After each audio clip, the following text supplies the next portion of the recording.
बुल्ढाना जिले के खामगांव में एक विवाहिता की संदिग्ध स्थिति में मृत्यु के बाद पुलिस ने ससुराल पक्ष पर दहेज उत्पीड़न और हत्या का मामला दर्ज किया है।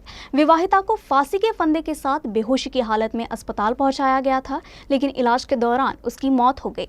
मृतका के मायके पक्ष द्वारा पुलिस थाना में शिकायत दर्ज कराने के बाद से ही सभी आरोपी फरार है। बुल्ढाना जिले के खामगांव में विवाहित श्रद्धा वैदकार को फांसी के फंदे से लटकने के बाद अचेत अवस्था में उसके ससुराल वालों ने निजी अस्पताल में भर्ती कराया था।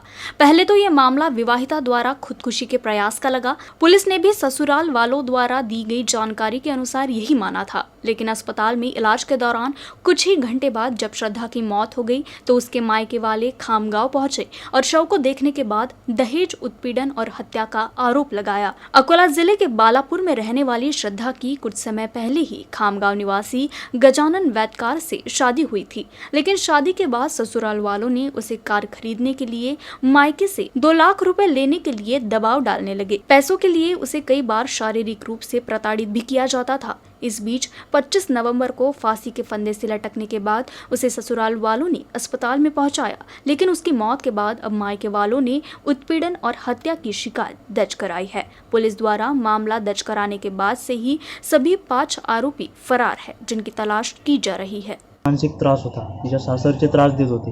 त्यांनी पैशाची पण मागणी केली होती, पण आमची आर्थिक परिस्थिती ती नाही आहे की आम्ही पैसे देऊ शकू आणि त्यांचा त्रास वाढत गेला। त्यामुळे असं झालं की त्यांनी तिला आणखी त्रास दिला, त्या दिवशी टॉर्चर केलं। जेव्हा तिची बॉडी बघितली, तिच्या बॉडीवर दिसतं तुम्हाला की इथं मारलेलं आहे, तिथं मारलेलं आहे आणि त्यांनी फाशी घेतली का तिला दिली हे आम्हाला माहीत नाही आणखी।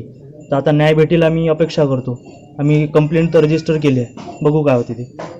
नागपुर मुंबई राष्ट्रीय महामार्ग क्रमांक 6 को इन दिनों 4 लेन करने का काम शुरू है। बुल्ढाना जिले के मलकापुर शहर के बाहर बेलाड़ फाटा के पास स्थानीय लोगों की सुविधा का ख्याल रखते हुए अंडरपास बनाने के साथ ही महामार्ग पर ओवरब्रिज भी बनाया जाने वाला है।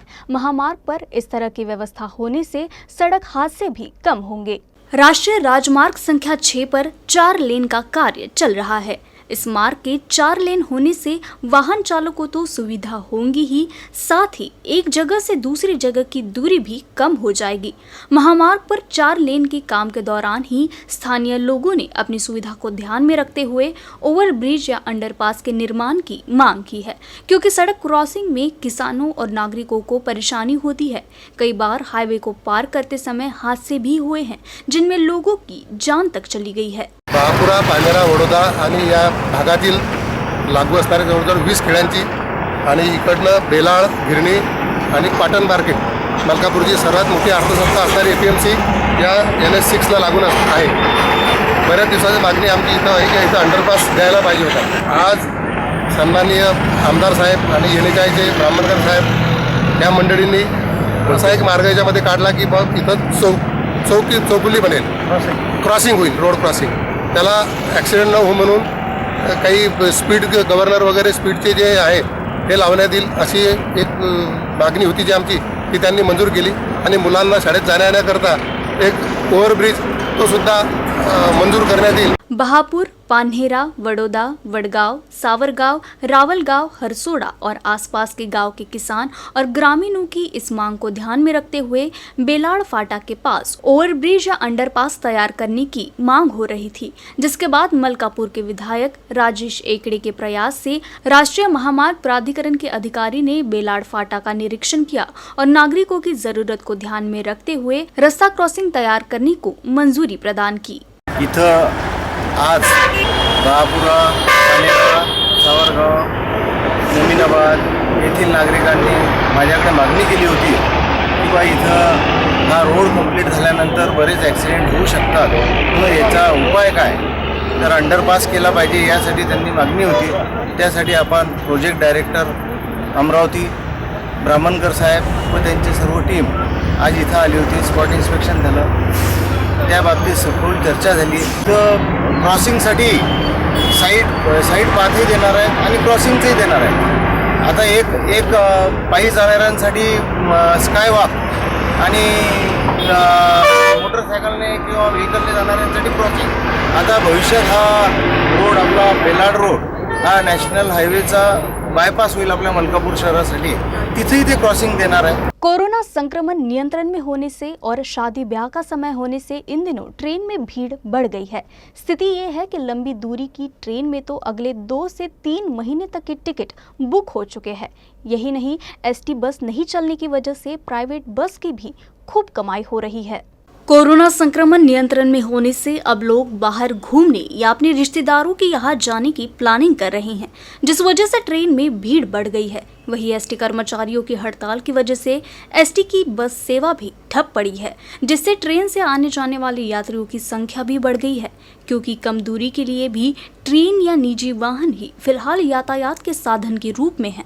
वैसे अकोला का स्टेशन पश्चिम विदर्भ में एक महत्वपूर्ण स्टेशन माना जाता है, जिससे यहाँ से गुजरने वाली सभी ट्रेनों में चढ़ने और उतरने वाले यात्री रहते हैं।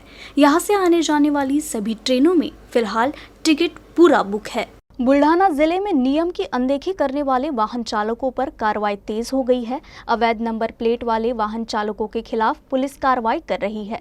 बुल्ढाना जिले के खामगांव विभाग के अपर पुलिस अधीक्षक श्रवण दत्त एस खामगांव में खुद सड़क पर उतरकर कार्रवाई की।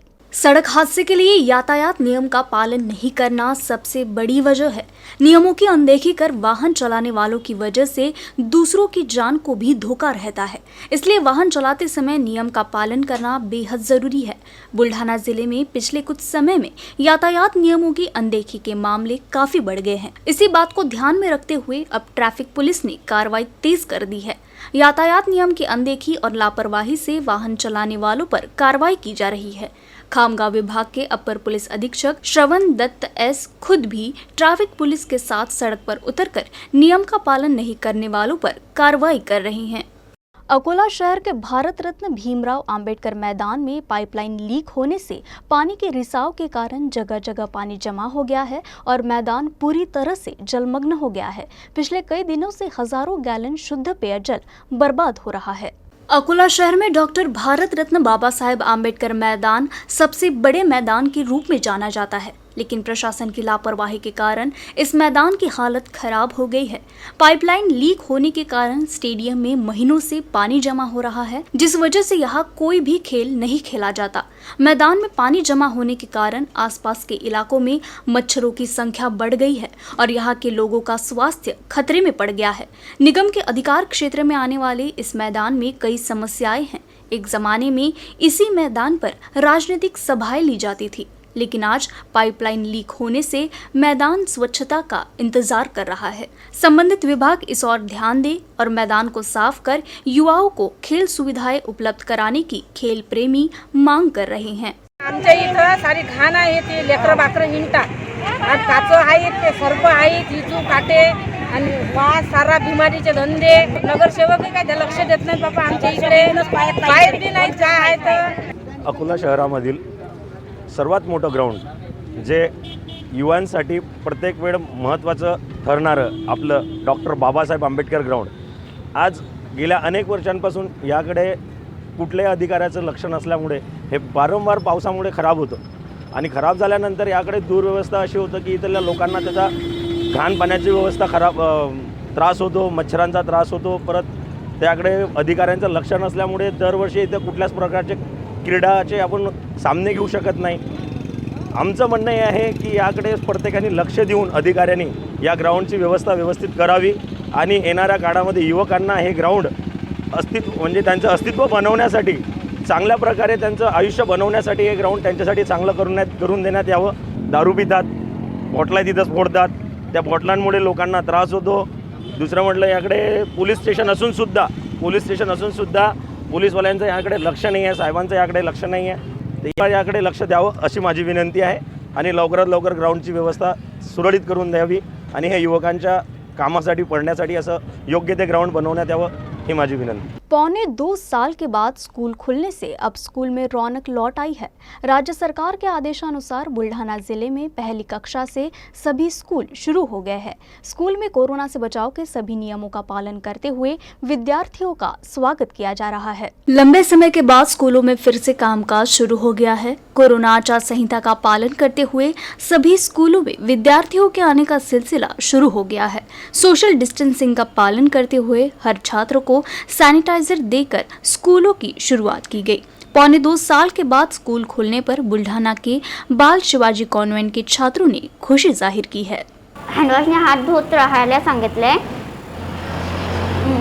मास्क लावून खायला सांगितलं, दूर बसायला सांगितलं आणि काळजी घ्यायला सांगितली। आम्हाला चांगलं वाटतंय आणि मिसने आम्हाला सॅनिटायझर दिलीत आणि सांगितले की मास्क लावायचा, सॅनिटायझर वापरायचं।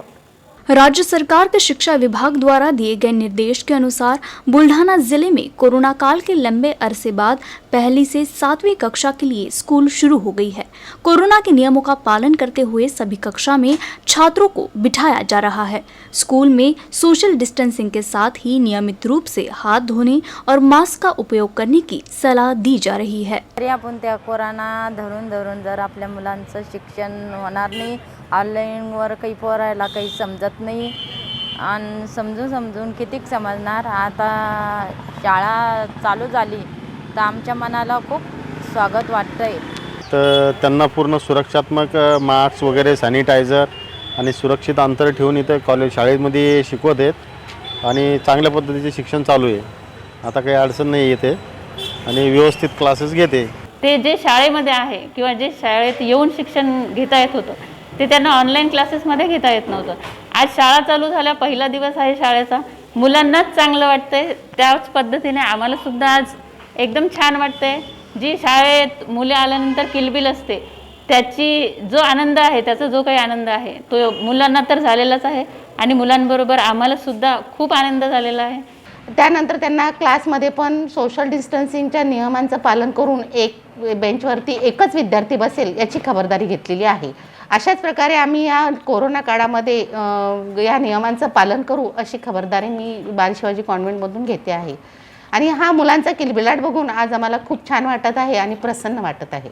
अकोला मार्ग के पलसोत फाटा के पास एक निजी बस के चालक का बस से नियंत्रण छूट गया और बस सड़क के किनारे नीचे फिसल गई। यह दुर्घटना 1 दिसंबर की शाम को हुई। गनीमत रही कि इस हादसे में कोई हताहत नहीं हुआ। इस मार्ग के सड़क का कंक्रीटीकरण का काम पिछले कई सालों से चल रहा है। इस कार्य की धीमी गति के कारण बरसात के मौसम में कीचड़ और गर्मी में धूल के कारण वाहन मालिक प्रभावित होते हैं। निजी यात्री बस अकोट से अकोला की ओर तेज गति से जा रही थी। इसी दौरान बस चालक ने स्टीयरिंग व्हील से नियंत्रण खो दिया और बस सड़क के किनारे फिसलकर नाले में जा गिरी।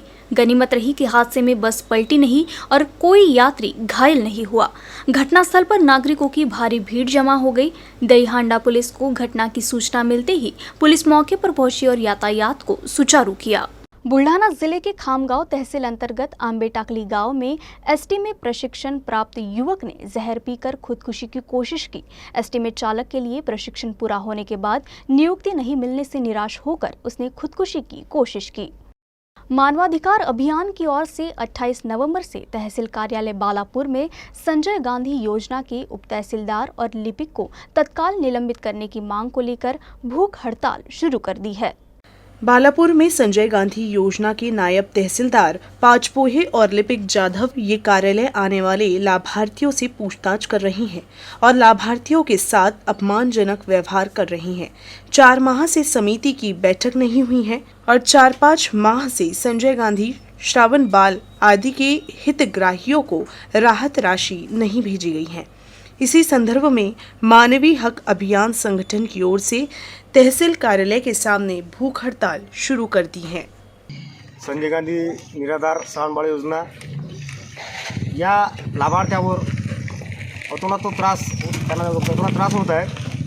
येथील नायब तहसीलदार श्री पाचपोळे साहेब आणि त्याचे लिपिक श्री जाधव साहेब हे लाभार्थ्यांना अनेक प्रकारचे त्रास देत आहेत। लोकांच्या अंगावर फायली फेकणे, लोकांना जातीवाचा प्रश्न विचारणे, कुठून केलं, काय केलं, कोणाजवळ केलं त्यांनाच विचारा, अशा प्रकारची उद्धट वागणूक देतात। त्यातून आमची मागणी त्याची निलंबनाची होती, पण त्यातून एक सोल्युशन म्हणजे त्यांनी इथे येऊन सर्वांसमक्ष माफी मागावी।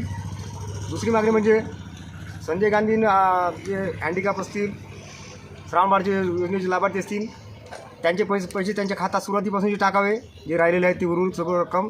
यूसीएन न्यूज़ के अकोला बुलेटिन में फिलहाल के लिए बस इतना ही।